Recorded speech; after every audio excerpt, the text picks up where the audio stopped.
Bonjour, je vais poursuivre mon cours de gestion du personnel. La dernière fois, j'avais terminé mon chapitre 1 et j'avais répondu ce faisant à la question « Qu'est-ce que la GRH ?» C'était une introduction très générale à la fonction RH. J'en arrive maintenant à mon chapitre 2 qui s'intitule « L'évaluation du personnel ». Dans cette courte vidéo, je vais faire l'introduction de ce chapitre 2 consacré à l'évaluation du personnel. Toute organisation, quel que soit son statut, quelle que soit sa forme juridique, cherche à évaluer ses membres. L'organisation peut évaluer ses membres de manière formelle ou bien de manière informelle. Mais il y a toujours une volonté d'évaluation dans toute organisation. L'évaluation du personnel est l'une des tâches principales à la fois des DRH et de la ligne hiérarchique, c'est-à-dire des responsables opérationnels. Et je dirais que l'évaluation du personnel, c'est une des tâches RH les plus délicates, peut-être la plus délicate. C'est donc une responsabilité partagée entre deux groupes d'acteurs. D'un côté, les spécialistes RH, les responsables RH, de l'autre, les managers opérationnels. Je voudrais m'arrêter également sur l'expression évaluation du personnel. Derrière cette expression évaluation du personnel, quand on regarde les pratiques des entreprises, on se rend compte qu'il y a une grande diversité de pratiques, de méthodes, d'outils, d'instruments, de dispositifs d'évaluation qui sont mis en place par les organisations pour évaluer leur personnel. Alors toutes ces pratiques, ces méthodes, ces procédures, ces instruments, ces dispositifs ne sont pas neutres.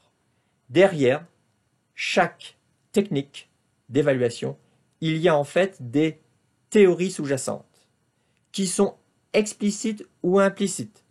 Et ces théories, elles portent sur les manières d'évaluer le personnel. En sachant qu'il n'y a pas de bonne manière d'évaluer le personnel, mais toute technique cache en arrière-plan une théorie qui apparaît soit explicitement, soit implicitement. Je voudrais maintenant poser un certain nombre de questions qui me semblent importantes dans cette introduction. Quand on parle d'évaluation du personnel, de quoi parle-t-on au juste? Quel est l'objet de l'évaluation? Que s'agit-il d'évaluer au juste? Est-ce qu'il s'agit d'évaluer les performances dans le travail, c'est-à-dire les résultats du travail?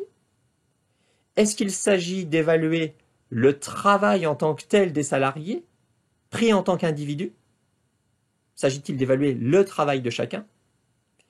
S'agit-il d'évaluer, au contraire, le travail de collectif de salariés? Parce que les salariés souvent travaillent en équipe. On peut aussi chercher à évaluer des équipes, le travail de collectif de salariés. S'agit-il d'évaluer les compétences et les savoir-faire des individus ou des collectifs? S'agit-il d'évaluer des comportements, des attitudes, voire des savoir-être? Ou encore s'agit-il d'évaluer une motivation au travail? Donc, à travers toutes ces questions, vous le voyez, c'est tout simplement l'objet de l'évaluation qui change. Il est évidemment possible d'évaluer différentes dimensions. Autre question qui me semble importante et que je voudrais poser dans cette introduction, à quoi sert l'évaluation? Pourquoi évaluer le personnel? Quels sont les objectifs, les finalités du processus d'évaluation? Alors nous allons travailler sur toutes ces questions, en deux temps. Dans un premier temps, je vais présenter les différents éléments qui composent le processus d'évaluation.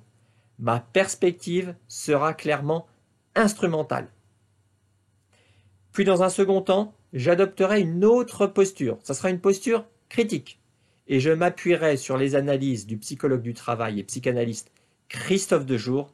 Là, la perspective sera critique et cette perspective critique, elle est tout à fait complémentaire de la perspective instrumentale. Vous aurez ainsi une vision plus large de ce que recouvre le processus d'évaluation. Au revoir.